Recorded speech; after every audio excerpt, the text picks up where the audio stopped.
Retko koji od nas se čini ne posakal barem za moment da se vivne gore visoko među pticite. To je son stanuva stvarnost za onije koji se zaštenuvat vo aeroklubovite. Eden od mnogu te takvi vo našava zemlja je i aeroklubot Jurij Gagarin vo Skopje. I tok mu vonego, letoto, negovi najmladi členovi stana Biljana, Snežana, Violeta, Suzana, Suta, Lenče i ušte desetina mladinki od medicinski od učilišten centar dr. Panče Karađozov. Da li neko od vas zna što su to vitalni znaci? Се извинувам што ја прекинуваме наставата. Вие сте наставник по нега на болен во ова училиште. Да. Вашите ученички и наши едни падобранки ни кажаа за тоа дека првите печатоци за воздухопловството и првата љубов кон него ја стекнуваат во училиштето, тоа токму од вас. Точно е тоа. Јас сум одговорен наставник за падобранство. Меѓу другите активности во нашиот училишен центар, во програмата е и забележена активноста скок со падобран. Уназад десетина години нашите ученички активно се бават со овој спорт. Значи меѓу клубот, меѓу аероклубот Јурij Гагарин во Скопје и медицинскиот училишен.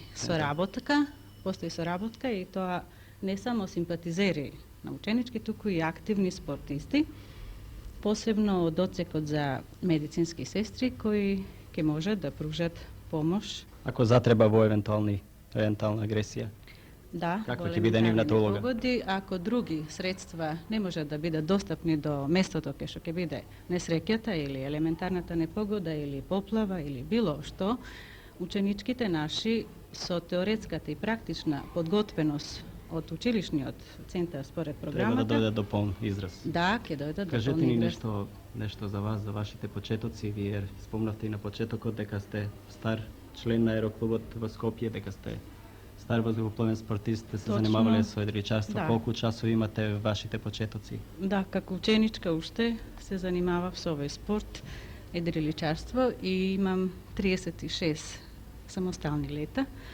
Меѓутоа, обврските и можностите биле такви да не сум могла да продолжам, али симпатијата кон спортот, кон воздухот. Што мислите за оваа денешна генерација падобранки, ваши ученички?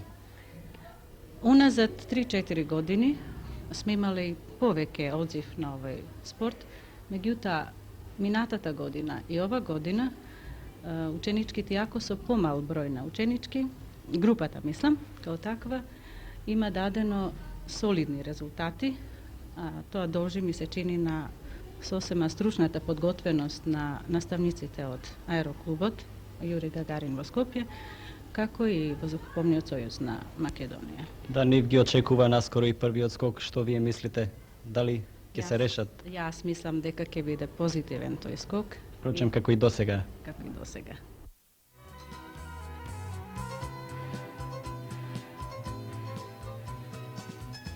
Во исполнувањето на нивните желби, училиштето сестрдно им излегува во пресред. Единствениот услов за да може да се занимаваат со оваа малку необична вонучилишна активност е да се солидни ученици. Зашто и во училиштето знаат, овие девојки со својата стручна подготвеност, што тука ја стекнуваат, како и со онаа во аероклубот, каде што за време на обуката за изведување падобрански скокови се здобиваат и со висок степен на оспособеност и готовност, во секој момент ќе може да се стават во одбрана на нашата слобода и независност. Нивното ангажирање со тоа добива пошироко општествено значење. Во околности, на пример, каде што ќе треба да се даде итна прва помош и каде што не ќе може да слета ниту авион, овие итни медицински сестри и падобранки ќе дојдат до полн израз. Најнапред да повториме што работевме минатиот час. Рековме падобранот PH02 е школски падобран со кој вие ќе го изведувате првиот скок. Тој е сега овде пред нас. Не можеме да ви го расшириме, меѓутоа тоа ќе го сториме кога ќе одиме прв пат на аеродром. Сега информативно само да се потсетиме на главните делови. Рековме падобранот се состои од 5 главни делови. Најнапред тоа е малото падобранче спирално кое служи за извлекување на навлаката. Потоа следува навлаката во која влегува куполата, рековме минатиот час, со конопците. Ова е куполата која е составена, како што исто така рековме, од 26 полиња и исто толку конопци. На крајот завршува со ранец, во кој влегува запакуваниот падобран, ранецот е во вид на плик, во кој влегува запакуваниот падобран. На другата страна се наоѓа систем вези упртачи, со помош на кој падобранецот се сместува во падобранот. Денеска ќе поминеме на една нова тема, што вас во праксата ќе ви користи, од предметот техника на скок, значи продолжуваме со овој предмет, и обрнете внимание на моментите кои за вас ќе бидат важни во практичното изведување на скоковите. Се состои скокот од одвојување до приземјување од 7 елементи. Да ги наброиме. Прво е одвојувањето на авионот. Практично исто така ќе го вежбуваме на справите на падобранскиот полигон на аеродром и на макетата од авионот, исто така на аеродром. Меѓутоа сега да повториме само што се нашите задачи од одвојувањето до приземјувањето. Прво е кога ќе скокнете и кога падобранот ќе се отвори, затоа што знаете, како што рековме и порано, првите 10 скокови ќе ги правите на принудно дејство, а потоа преминувате на слободно дејство кога сами ги отварате падобраните, да погледнете горе кон куполата дали е се во ред, дали е куполата добро отворена. Потоа, вториот елемент е наместување во систем вези. Заради поудобно пропаѓање и по-безбедно спуштање до земја, треба да се наместите во систем вези. Третиот елемент е груба ориентација. За да одредиме каде во моментот се навоѓаме, да ги уочиме елементите кои се навоѓаат на земја, мораме да погледнеме долу околу себе на отприлике на кое место се навоѓаме, да го одредиме правецот на ветерот, каде не носи ветерот, што можеме со управување на падобранот да сториме, за да избегнеме некои препреки или слично. Четвртиот елемент е приземјување и припрема за приземјување, кој го вршиме на 100 до 150 метри над земја. Ги составуваме нозете на начин на кој што веќе го работевме и го увежбувавме. И петиот елемент е приземјување. Овие два елемента, фина ориентација и управување во воздух, за сега ќе ги изоставиме, затоа што тие бараат поопширно објаснување и практично увежбување на аеродром, затоа тие ќе ги користиме, ќе ги работиме во наследните часови во друга прилика. Кажи, Ленче, стани да ми повториш за она што минатиот час го зборувавме и нешто од овој час што јас се обидов накуса да ви објаснам за елементите на скокот од одвојување до приземјување, за сите 7 елементи и оние два кои ќе ги работиме покасно. Од одвојувањето па до приземјувањето треба да обрнеме внимание на 7 елементи, а тоа се од одвојот од авионот, прво поглед на куполата имаме, потоа местење во систем вези, па груба ориентација, да видиме каде се наоѓаме од прилика, потоа имаме управување со падобранот, фина ориентација, припрема за приземјување, која што се врши на 100 метри и приземјување. Тука се и лекарските прегледи. Само оние психофизички најподготвените ќе ја добијат визата за влегување во авион, а дури потоа нивната желба да станат падобранци добива реални облици.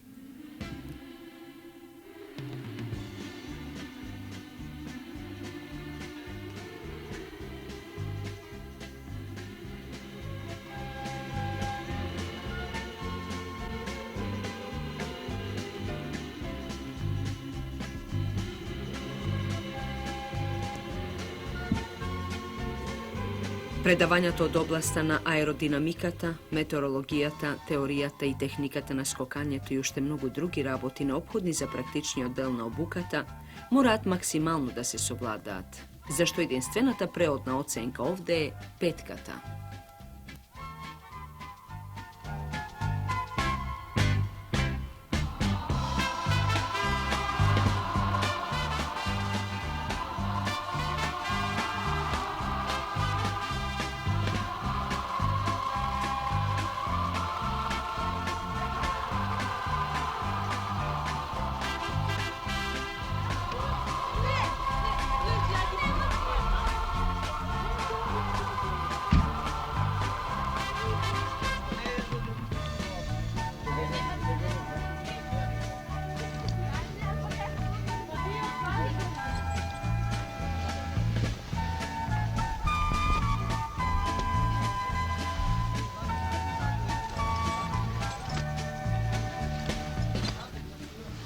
Teoretskата nastava i praktičnata padobranska obuka na zemlja se privedu vakon kraj. Rešitelnosta i želbata novije devojki da stanat akteri na jedan red kubav i atraktiven sport stanuva stvarnost. No, patod do celta ne je lesen. Prvi odskok se očekuva so pritajen zdiv, so srce nabreknato, so želba skokot da bide uspešen. A za nego treba da se podgotvat na zemlja. Treba da se podgotvat taka što v onoj del od sekundata koga telotok jego osjeti slobodno to strujenje na vozduhot, rakate i mozokot da ne pogrešat. Jedan od najvažnijih elementi je pakuvanjeto na padobranot. Ništo ne se prepušta na slučajot, se vnimava na sekoj konopec, na sekoj detal, se mora da je na svoje mesto. I poslednite instrukciji. Возбудување то е очигледно. Мислата кај сите е една, скокот да биде успешен, да ги исполнат очекувањата, да го запознаат непознатото.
No, patот kon visočinite ne je otvoren za site.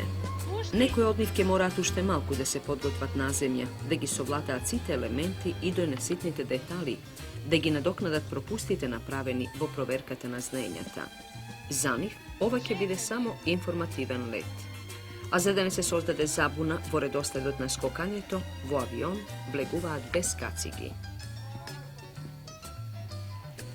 И сега за неколку моменти, кога вратата од авионот ќе се отвори и ќе се направи првиот чекор во празно, не можеме да не запрашаме. Зошто толку други спортови се определија токму за падобранството, каде што тешко може да стане збор за некаква поголема афирмација за која младите обично мечтаат? Зашто падобранството не е обичен спорт, како што секојдневно може да се види на спортските терени и на телевизиските екрани? Тајната е во нешто друго, ни рекоа. Тоа им овозможува на младите да ја пуштат на волја својата енергија, растрепереното железно срце заљубено во опасност и ризик, и тоа ризик токму над земјата, да ја потврдат својата личност таму горе меѓу облаците каде што човекот на вистина е најосамен. А за сите нив заедничко е младоста, храброста, желбата да се оствари дамнешниот сон, слободно да се отиснат во пространствата со илјадници години до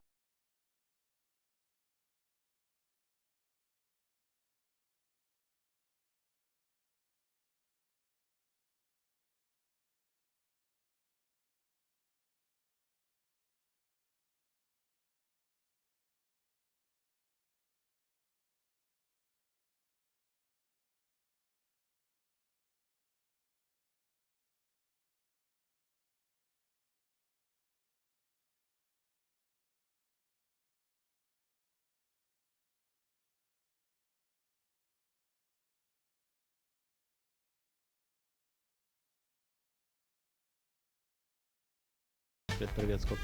Па нешто осеќам трема. Иначе, Дали е тоа страф? Што мислиш ти, дали скокот ќе успее?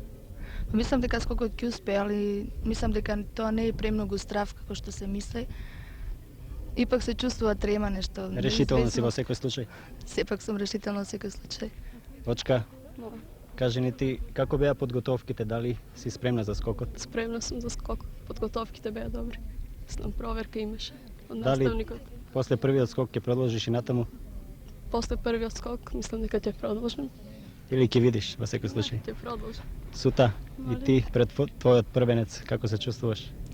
Јас пред првиот скок мислам се чувствувам, малку имам трема, но сепак сакам да скокам, тоа е моја најголема желба. Дали ти е потребна храброст сега?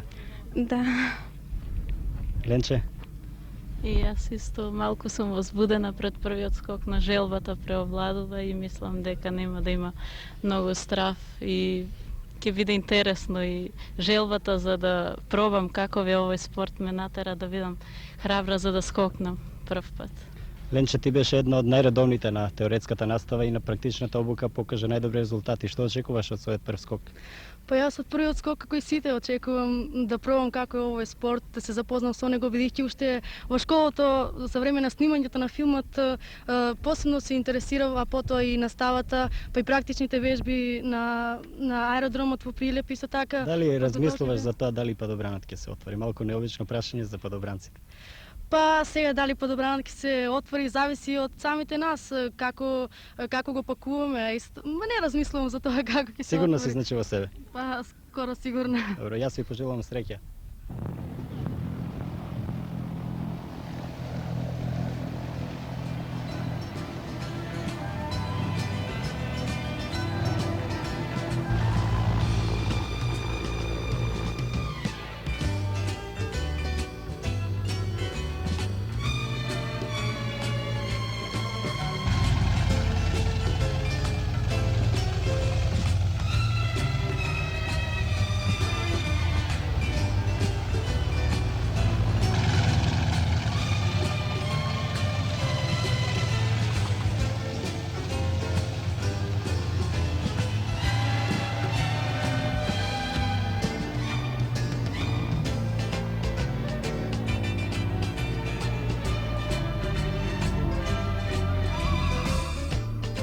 Рече, ти си пилот долго време. Колку часови имаш во воздух по минута?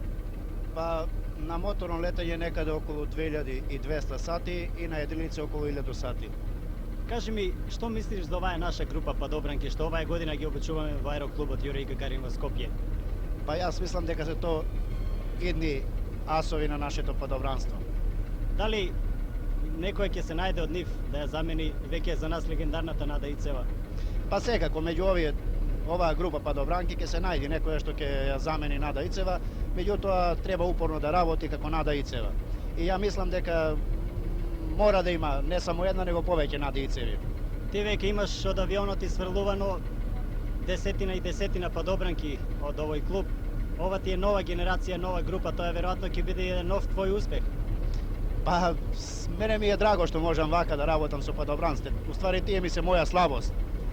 А некако подраго ми е кога ќе гледам вака падобранки кои ќе имаме. Тоа е спорт на одважните, спорт на смелите, спорт на оние што сакаат да се бават со чист аматерски спорт.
ti čestitam. Kako беше скокот? Дали успеа? Скокот беше многу убав и тоа ми причини посебно задоволство, особено откако падобранот се отвори во воздухот. Просто уживање. Како се чувствуваше горе? Дали можеш да ни опишеш? Дали си за тоа способна?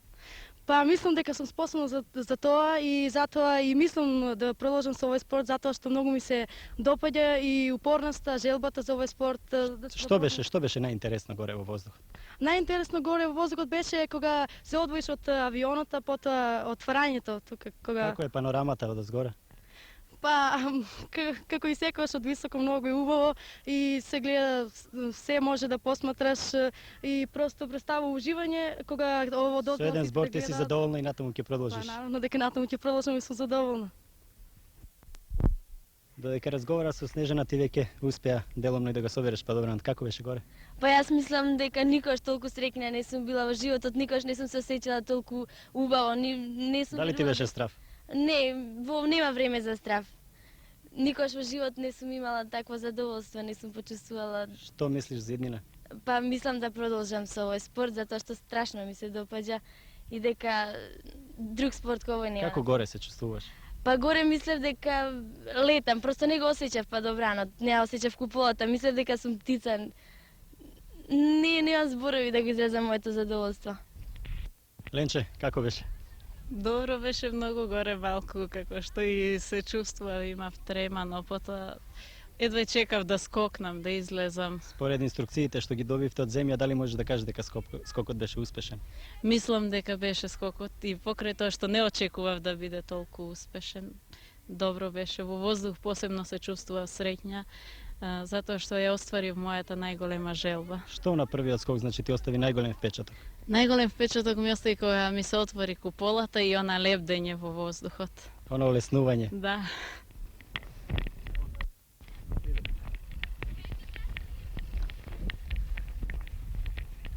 Сута, и твојот скок успеа. Како се чувствуваш? Јас многу се чувствувам сега радосна, бидејќи мислам фино беше све. Како беше долу на приземјување? Дали ударот беше голем? На приземјување ударот не беше голем, бидејќи ако се постават фино нозите како што треба. Дали можеш да се сетиш на оние твоите мисли пред самиот скок непосредно?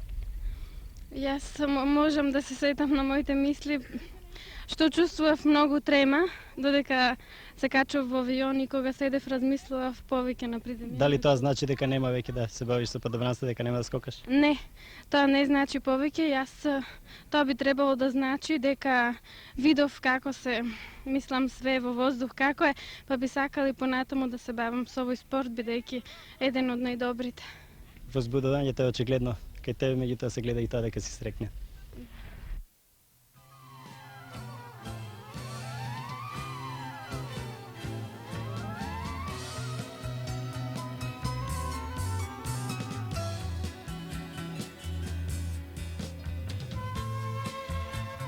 Билјана, ти веќе го собра падобранот. Ти како беше? Одлично, многу беше убаво горе. Нешто неверојатно возбудлив спорт. Не знам што би рекла друго. Мислам да се откријат тајните на падобранството ти треба уште многу. Што мислиш, дали ќе продолжиш? Многу ќе продолжам, се разбира.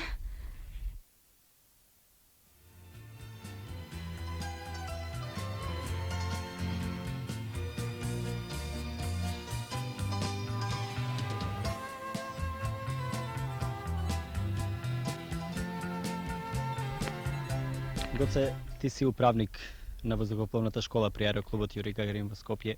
Од кога датира оваа соработка со медицинскиот училишен центар доктор Панче Караѓозов? Оваа соработка е традиционална меѓу нашата школа и медицинската школа Панче Караѓозов. И како што гледате, ова е нова генерација, тоа е оваа година, што почна да се обучаваат падобранки кај нас.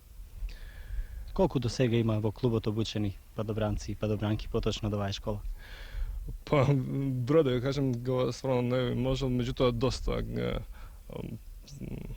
Кои се првите сознанија за овие девојки? Го направија првиот скок, што вие очекувате од нив понатаму? Ќе се трудиме и ќе му возможиме и понатека да се развијат како спортисти и да постигнат спортски резултати како во нашата република, така и во на југословенско ниво, ако секако. Падобранците воопшто во аероклубот Јури Гагарин во Скопје учествуваат на многу вежби за потребите на територијалната одбрана. Овие падобранки се и медицински и утрешни медицински сестри. Каква ќе биде нивната улога, нивното значење во овој систем? Па тоа само по себе се подразбира. Денеска нешто ќе говориме за положбите кај болниот. Се разбира кај тежок болен, неподвижен. Тие положби може да бидат принудни положби, положби кои што се диктирани од самата болест. Исто така, јас ќе ви демонстрирам, ќе ви покажам неколку положби кои што се карактеристични за вакви болни, и тоа Фаулеровата положба, Квинкеовата положба и Тренделенбурговата положба. Ќе ве молам да си ги запишете овие положби. Ве молам сега по две ученички да излезат за секое болнично легло, за да ги изведеме овие положби.